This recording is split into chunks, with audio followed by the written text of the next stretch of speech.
And welcome to the NFC West Huddle, where we talk about all the big storylines around the NFC West. I'm Aaron Levine in Seattle, and I'm joined today by Richard Sines in Phoenix, Frank Malacote in San Francisco, and Gerard Moncure in Los Angeles.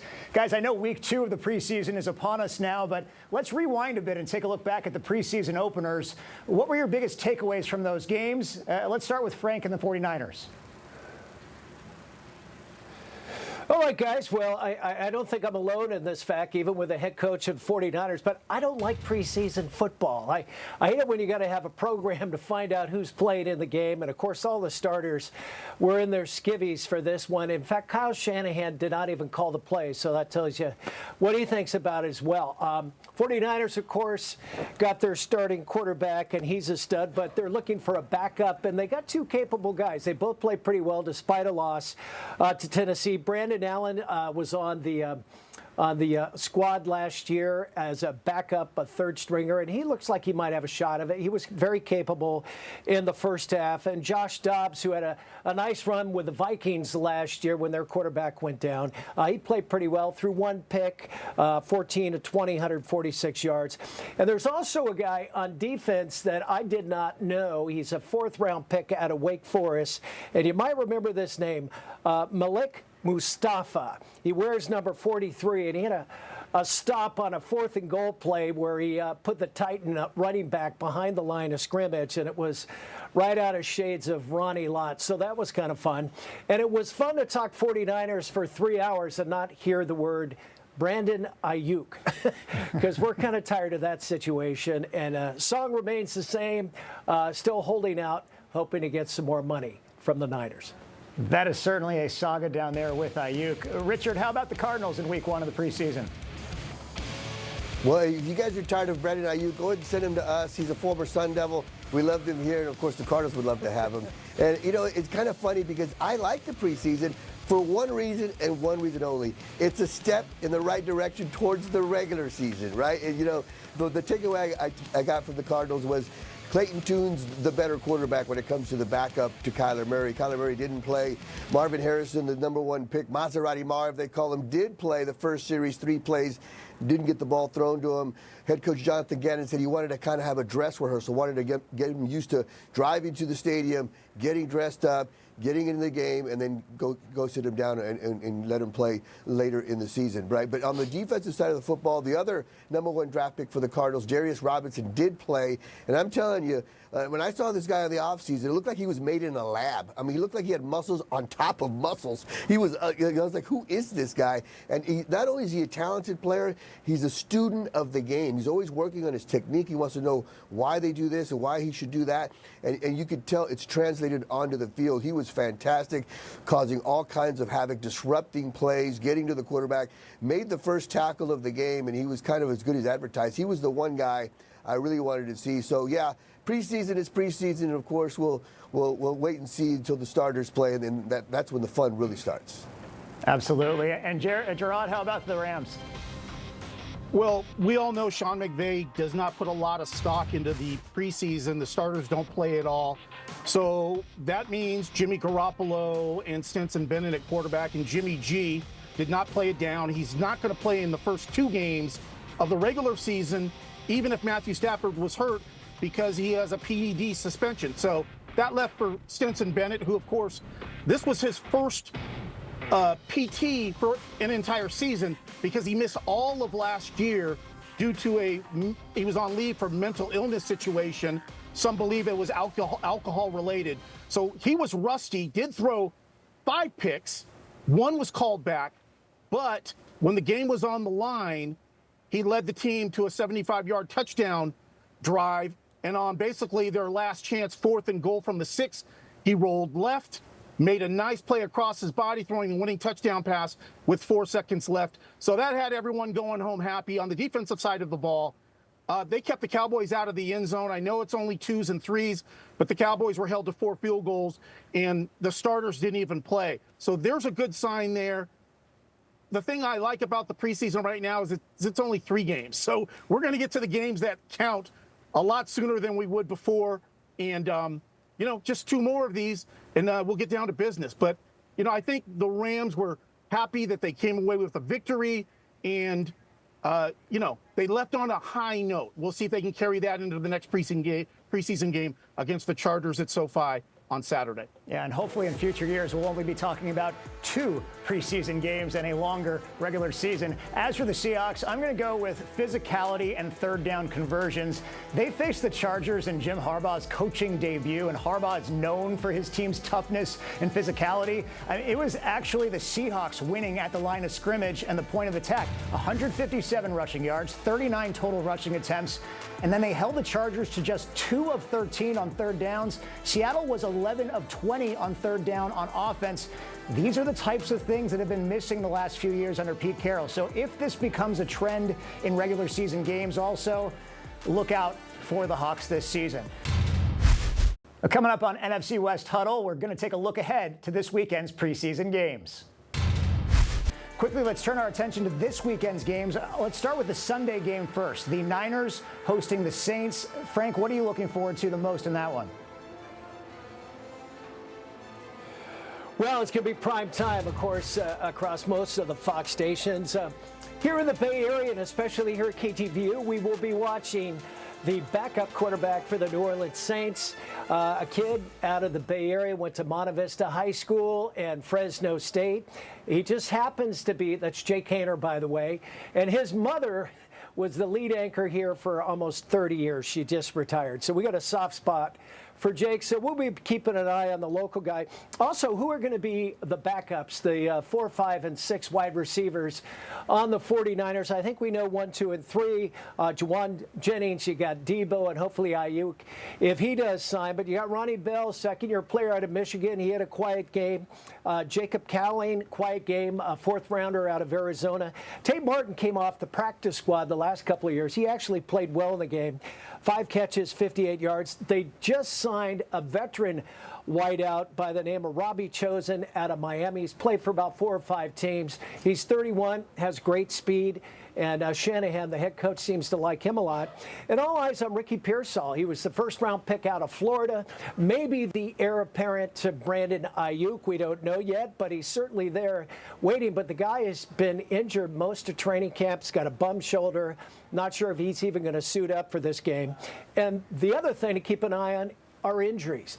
They've got 23 different players right now with injuries from minor to severe, and that's not a good thing. In fact, the Saints and the 49ers were supposed to have practices together, dual practices, but Shanahan had to call them off because he just didn't have enough healthy players and didn't want to go toe-to-toe with those guys. So that's the important thing. Stay healthy and see what happens come Sunday night in prime time on Fox. And we're also familiar with Jake Haener up here in Seattle, having time at UW during his collegiate career.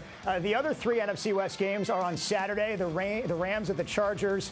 Gerard, both of them are going to feel at home in that one. But what do you want to see in that from the Rams other than fewer interceptions from Stetson Bennett? Well, yeah, that's exactly it. I think they want to see some more consistency from Stetson Bennett. Between the 20s, he was great. But once they got in the red zone, there were problems. So they're going to look for consistency out of him. Again, as I said earlier, the defense didn't allow the Cowboys to score a touchdown. So they would like to continue that trend. The red zone defense was spectacular. On the Chargers side of the ball, they did not look good. They lost 16-3 in their opener. Easton Stick, 5 of 13, I believe, just 31 yards as the starter. Of course, Justin Herbert dealing with plantar fascia in his right foot. I mean, they don't know if he's going to be, right now they believe he's going to be there for the opener, but there's no, that's not an automatic at all. Well, elsewhere, the Cardinals at the Colts. Richard, what can we expect from the Cardinals in that one? Well, I expect to see Marvin Harrison, get some plays and get the ball thrown to him, unlike in game 1. And this guy is really an interesting story because a lot of people have been asking him, what's it like coming to the Cardinals and playing for the team that Larry Fitzgerald played for, being compared to him since he was a 1st-round pick.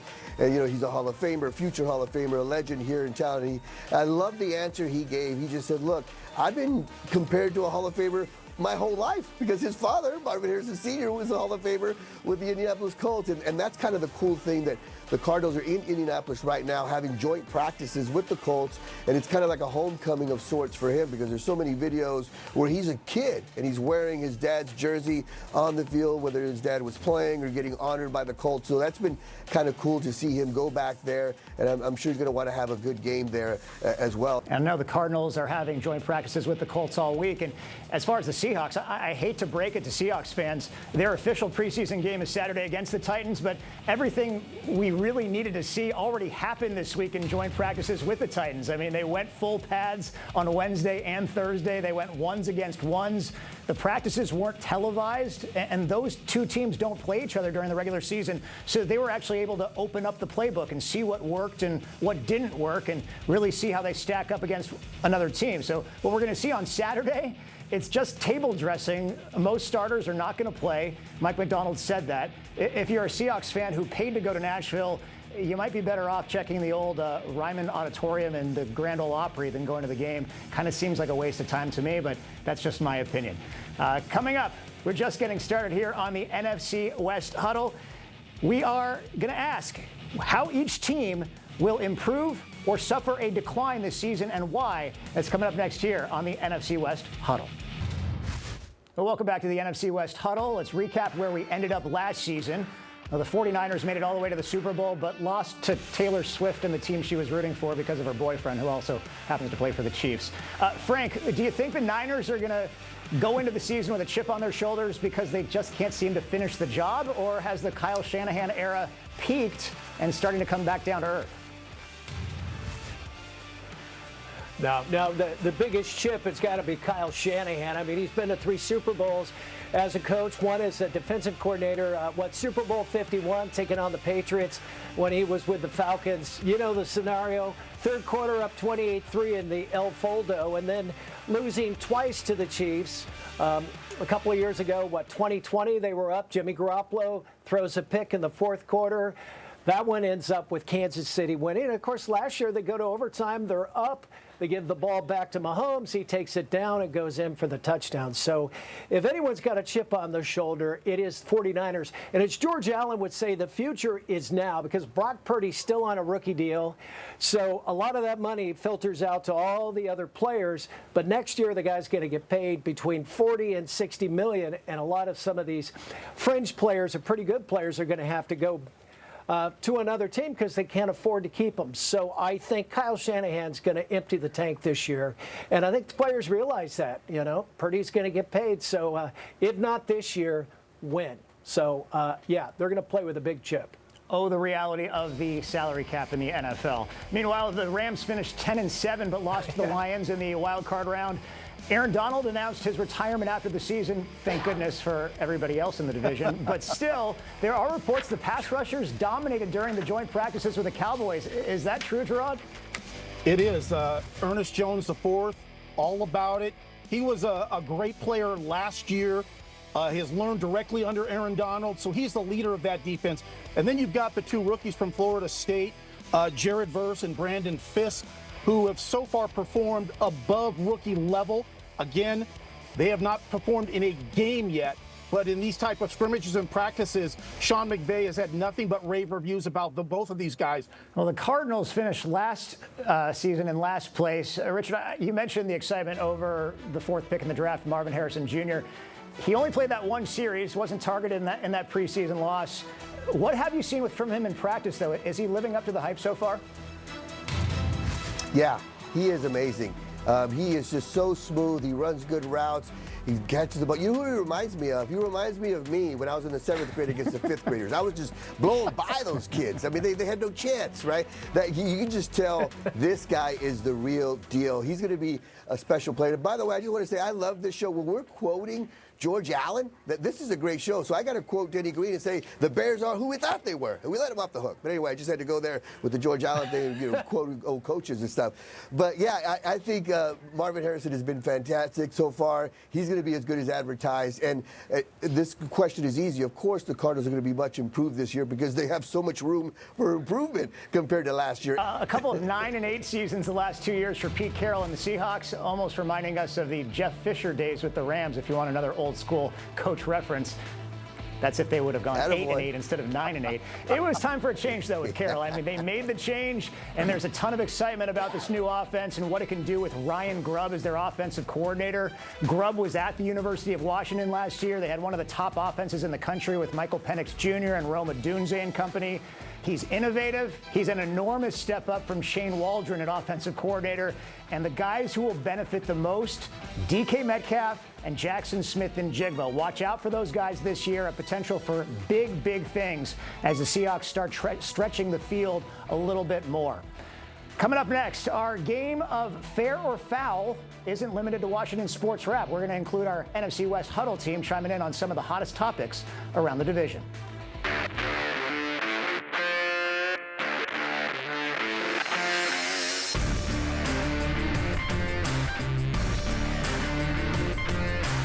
Welcome back, guys. We play a game on Washington Sports Wrap called Fair or Foul. I'm going to make a statement, and you tell me whether you agree with it or not by calling it fair or foul. We're going to go south to north. So Arizona first, L.A., then San Francisco, and then Seattle. The first statement is this. Seahawks head coach Mike Macdonald says he likes their chances of winning the NFC West. Fair or foul? Big time foul. Yeah, that's not going to happen. Not with that quarterback situation. I don't see that happening at all. I think the Niners are still the kings of the division until somebody dethrones them. Gerard? I'm going to say fair. Wow. I think that the division is pretty equal this year. Ooh. The Niners are still the favorite, but everyone is caught up, in my opinion. I think the Niners have had their window, and I think everyone else is knocking on the door to step in. It really comes down to who can stay healthy. If the Seahawks stay healthy, if the Cardinals stay healthy, if the Rams stay healthy, I think they've all got a chance to knock off the Niners. How about you, Frank? I say foul, foul, foul. I think 49ers are clearly favored in this. Swept the series last year. What were the 28-16, 31-13 over Seattle. Since you've lost Russell Wilson, they are 0-5 against the 49ers. They beat the Rams twice. I'd have to look up Arizona, but I think they got smoked 2 times as well. Brock Purdy's on a mission. He came in with bigger biceps. He got married. He feels good. He had a full offseason. Didn't have the bum elbow from the NFC title game. I say look out. If we get Brandon Ayuk, this is now. They got to do it this year. Well, you can't argue with bigger biceps with Brock Purdy. I do appreciate Gerard's optimism. I'm actually, though, going to say foul as well. I think they win the division in 2025, but I think this year is more about closing the gap between them and the Niners. And if they can get anywhere close to how the Baltimore Ravens defense played against Brock Purdy and the Niners last year, they're going to be doing their job. I still think the Niners win the division, but the Seahawks will be closer than last year. And finally, will we see a fight? We will see a fight break out on the field between 2 of the NFC West teams at some point this season. Is that fair or foul, Richard? Oh, that's totally fair. That's fair for sure because, you know, the Cardinals and their new coaching staff, Jonathan Gannon, he preaches violence, right? He wants his defense to be violent, and even the offense is violent. James Conner almost got in a fight during the Colts joint practices. So, yeah, there's going to be at least one fight within the division for sure. Gerard? I'm going to say fair. I think that there's just nasty blood between the Rams and Seahawks and the Rams and Niners. The Rams and Cardinals kind of are chummy for the most part, but the Rams and Niners hate each other. The Rams and Seahawks hate each other. So I could see it being in one of those combinations where, you know, tempers get loose, probably tight games, and, you know, it happens. Frank? I think the Raider preseason game in a week might be a little more vicious than the NFC back-to-backers here. But, yeah, I think so. I mean, let's face it, Northern California, Southern California, no one loves the Rams up here. No one in the building in Santa Clara likes the Rams. And Sean McVay, by the way, used to be an intern here at KTVU moons ago. We love him, but we don't like his team. So I can see something happening there. And, of course, in the last 10, 15 years, the Seattle rivalry has really, really grown. So, yeah, I could see something there as well, at least in one of those two games. And I'll say this, if DK Metcalf is picking fights with his own teammates in training camp right now, he's bound to start something again with another player from a divisional rival. His maturity continues to come into question. So for now, I'm going to say fair. That's going to do it for us here on the NFC West Huddle. We'll be doing these every single week throughout the season. And if you missed any part of it, you can catch full episodes on the Fox Local app. Thanks a lot, guys, and have a great night, everyone.